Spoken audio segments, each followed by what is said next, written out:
est-ce qu'on a beaucoup de milliards à gratter avec les planques de la République? Parce que déjà, est-ce qu'il y en a de nouvelles, Guylaine Ottenheimer? Ah bah vous avez. C'est les éternels. Non, non, vous avez la commission des participations, vous savez, qui servait pour les privatisations. Vous vous apercevez que Jean Cerizet, 92 ans, ancien secrétaire général de Giscard d'Estaing, est planqué là et il touche quand même 3 ou 4 000 euros par mois. Ça fait 30 ans qu'il est là.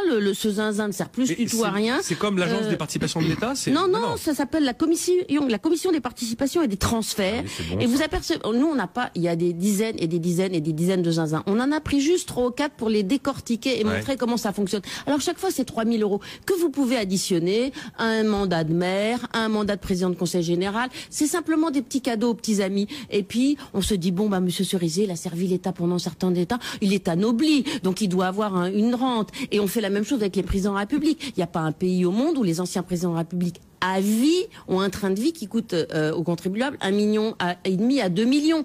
Alors avec 10 collaborateurs, 350 mètres carrés de bureau, etc. dont ils n'ont pas forcément besoin. On voit maintenant, je vois pas pourquoi Giscard, Chirac ont besoin d'autant de moyens. Mais alors c'est pas évidemment. En supprimant tout ça, on ne gagnera pas des milliards. Mais on voit que quand même Cameron, lui, il a supprimé 900 zinzins. Là-bas, on les appelle les Kangas, c'était quasi-non-governmental organizations. Et il en a 900 d'un coup. Toc, toc, toc, toc, toc. Ça sert à rien, ça sert à rien, ça sert à rien, ça sert à rien. Ça fait doublon, ça fait doublon. Voilà. On a aujourd'hui un parlement pour les Français de l'étranger qui coûte, je sais pas, quelques aussi 3,4 millions. Bon, c'est pas beaucoup, mais c'est exemplaire. On peut pas demander aux gens aujourd'hui. La situation du pays est grave, vous allez devoir travailler plus longtemps, sans forcément pour le moment gagner beaucoup plus d'argent.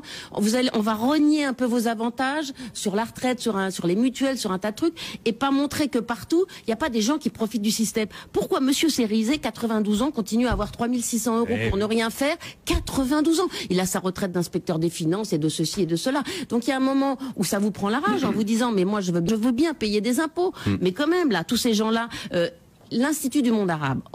Au tout début l'Institut du monde arabe. C'est Jacques Lang, là, aujourd'hui. Oui, c'est Jacques Lang. C'était un ambassadeur qui connaissait bien les pays arabes. Bon. Ça marchait pas trop mal, ça faisait pas déficit. Et puis on a commencé à nommer que des politiques. Monsieur Guéna, 84 ans, Monsieur Baudis, qui a fait augmenter son salaire et qui a fait tous les zinzins. Lui, il a fait le CSA, je sais pas comment il s'est démerdé, il a fait tous les zinzins et s'est bien démerdé. Bon, il a chaque fois fait augmenter les salaires et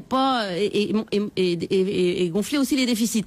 Et maintenant, ce truc qui est donné qu'à des politiques, Muselier qui s'en foutait comme de l'an 40, maintenant c'est un zinzin absolument ingouvernable où chacun a fait son truc, on a séparé la présidence et la direction pour que l'autre puisse garder la direction pendant qu'il était président.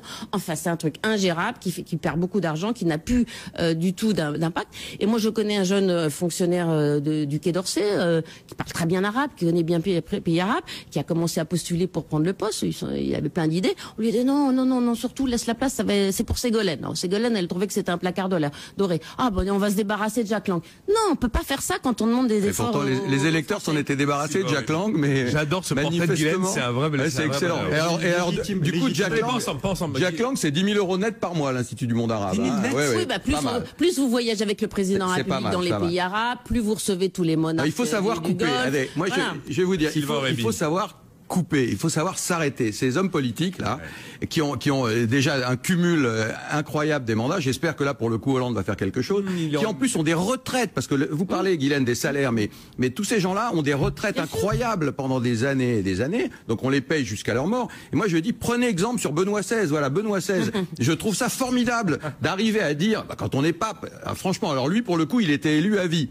Il pouvait très bien rester jusqu'au bout. Je trouve ça formidable de dire, moi, ça y est, j'ai fait mon temps, je n'y arrive plus, ou je n'en ai plus envie.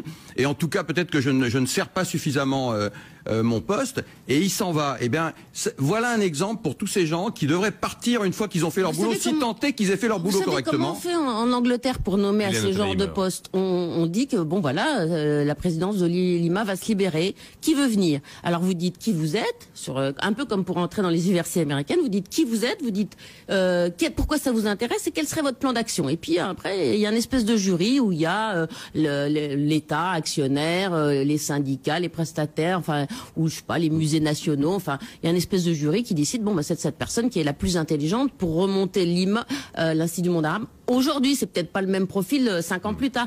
Bon, on essaye d'avoir des gens qui sont faits pour le poste. Voilà, peut-être que Jack Lang va faire un très bon boulot, mais c'est quand même, il y a pas de transparence, il y a pas de compétition. Moi, je sais pas ce que va. Il est nommé sans qu'on sache ce qu'il va faire. Quand même, c'est incroyable. Souvenez-vous la suppléante de Nicolas Sarkozy à l'Assemblée nationale, Joëlle Secaldireno, à l'époque fille du maire de Puteaux, qui voulait pas céder, qui voulait pas s'en aller de l'Assemblée alors que Nicolas Sarkozy devait y retourner, et il lui avait trouvé une place au Conseil économique et social dans les personnalités qualifiées, de manière à ce qu'elle dégage de l'Assemblée, qu'elle aille avenue d'Iéna, place Iéna. Et puis il y a d'autres choses qui sont pas admissibles. Quand en soi-disant on est en république exemplaire, Nicolas Sarkozy l'a promis comme François Hollande, avant de partir du gouvernement, avant les élections, en se disant peut-être que je vais perdre. Bon ben voilà, on nomme ses conseillers au Conseil d'État, mettre des requêtes, ça met 15 ans d'habitude pour le meilleur de l'ENA qui arrive là. Bon, c'est pas possible, les autres ils ont bossé, ils ont choisi une carrière, il y a quelqu'un, il est littéraire, il est agrégé de je sais pas quoi. Ah, on va le mettre des requêtes au Conseil d'État. C'est quand même c'est une monarchie républicaine, on n'arrive pas à s'en défaire.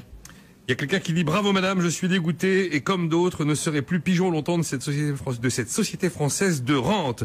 Une réaction, Jérôme Deslions, rapide, on a 1 minute 30. Très facile, très légitime indignation quand on voit ça, parce qu'il y a vraiment un problème d'exemplarité qui est évident. On ne peut pas demander à tout le monde de se mettre au boulot, de faire des efforts et ne pas le faire soi-même. Et le poisson pourrit toujours par la tête. L'exemple qu'on donne de cette monarchie républicaine est tout à fait aberrant, scandaleux, inouï, etc. Après, c'est humain. C'est absolument humain. C'est-à-dire que on ne peut pas s'empêcher de comprendre l'humanité qui peut bénéficier de tout ça et que les gens s'en servent, à la fois ceux qui détiennent le pouvoir politique et ceux qui en bénéficient. Et je peux avoir un peu d'indulgence pour ceux qui en bénéficient. J'aurais pu être un de ceux-là quand j'étais à Sciences Po en section service public et que j'ai décidé de pas aller à l'ENA et d'aller à l'ESCP. Je serais allé à l'ENA et si j'avais un peu bossé avec un peu de bol, je l'aurais eu. Et peut-être que je serais un des bénéficiaires de ces prébendes-là et je l'aurais pris si on me l'avait proposé. Et donc le problème n'est pas sur les gens qui en bénéficient. Le problème, c'est les gens qui utilisent, qui manient ces prébendes. On l'a intitulé les planques et pas les planqués. Et ça en revoit, exactement. Et donc le titre est assez finement vu. Ça renvoie à la responsabilité du politique vis-à-vis de la nation. Voilà. Et donc ça, tant qu'on n'aura pas des gens courageux qui accepteront peut-être de faire qu'un mandat et de partir dans l'opprobre général, mais en ayant fait le boulot, eh ben, on n'arrivera pas à réformer notre pays. Bon, eh bien, écoutez, sur les planques donc de la République, merveilleusement décrites par Guylaine Othel-Heimer avec des quantités d'exemples à foison. C'est toujours passionnant en fait parce que c'est pas anecdotique, c'est pas une anecdote. Non, et puis il y en a des nouveaux pour votre question de début. Vous découvrirez aussi en page 18, faut-il couper les banques, vraiment couper les banques? Et c'est l'une des questions que je poserai. Je vais faire un petit débat d'experts un peu spécial lundi prochain autour des spécialistes de la question, des pour, des contre autour de cette réforme bancaire pour essayer de comprendre véritablement où l'on va, ce qu'on a fait, ce qu'on n'a pas fait. Voilà. C'était Jérôme Deslions, Sylvain Aurébi et Guylaine Othel-Heimer. On se retrouve demain.